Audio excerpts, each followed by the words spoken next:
Hello friends, welcome back to Ruchi Payana. ಇವತ್ತಿನ ವಿಡಿಯೋದಲ್ಲಿ ನಾನು ಒಂದು ಕೆಂಪು ಚಟ್ನಿ ಮಾಡೋದಕ್ಕೆ ತೋರಿಸ್ತಾ ಇದ್ದೀನಿ. ಏನಕ್ಕೆ ಅಂದರೆ ಮಸಾಲೆ ದೋಸೆಗೆ ನಾವು ಕೆಂಪು ಚಟ್ನಿನ ರೆಡಿ ಮಾಡ್ಕೋಬೇಕಲ್ವ, ಅದಕ್ಕೋಸ್ಕರ ಈ ವಿಡಿಯೋನ ಮಾಡ್ತಿದ್ದೀನಿ. ಇಷ್ಟು ಕಲರ್ಫುಲ್ ಆಗಿರುವಂತಹ ರುಚಿಯಾಗಿ ಬರುವಂತಹ ಈ ರೀತಿ ಕೆಂಪು ಚಟ್ನಿನ ಹೇಗೆ ಮಾಡ್ಕೊಳ್ಳೋದು ಅಂತ ಈಗ ಈ ವಿಡಿಯೋದಲ್ಲಿ ನಾವು ನೋಡೋಣ.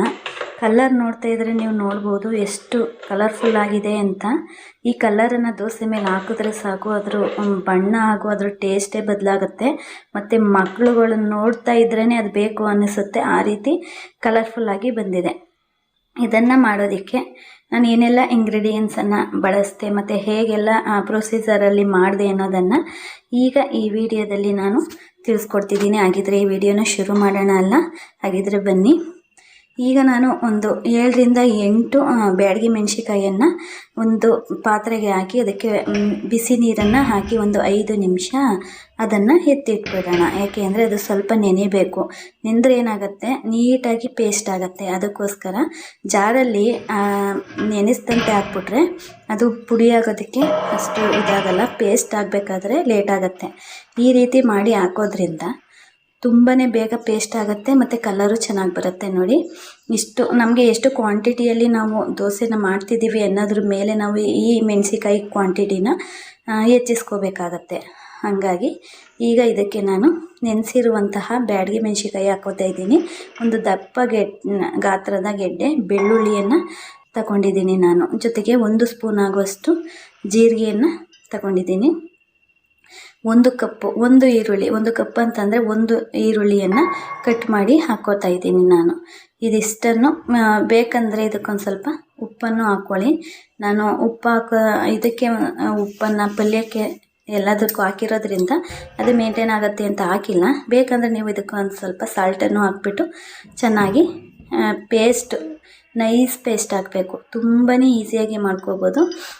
ಆ ರೀತಿ ಈ ರೀತಿ ಬಂದಿದೆ ನೋಡಿ. ಈ ರೀತಿ ನೈಸಾಗಿ ಪೇಸ್ಟ್ ಆಗಬೇಕು. ಆ ರೀತಿ ನೀವು ಪೇಸ್ಟನ್ನು ಮಾಡ್ಕೋಬೇಕಾಗತ್ತೆ. ನೋಡ್ತಾ ಇದ್ದೀರಲ್ಲ ಎಷ್ಟು ನೀಟಾಗಿ ಪೇಸ್ಟ್ ಆಗಿದೆ ಅಂತ. ಫುಲ್ಲು ನೈಸ್ ಪೇಸ್ಟ್ ಆಗಬೇಕು.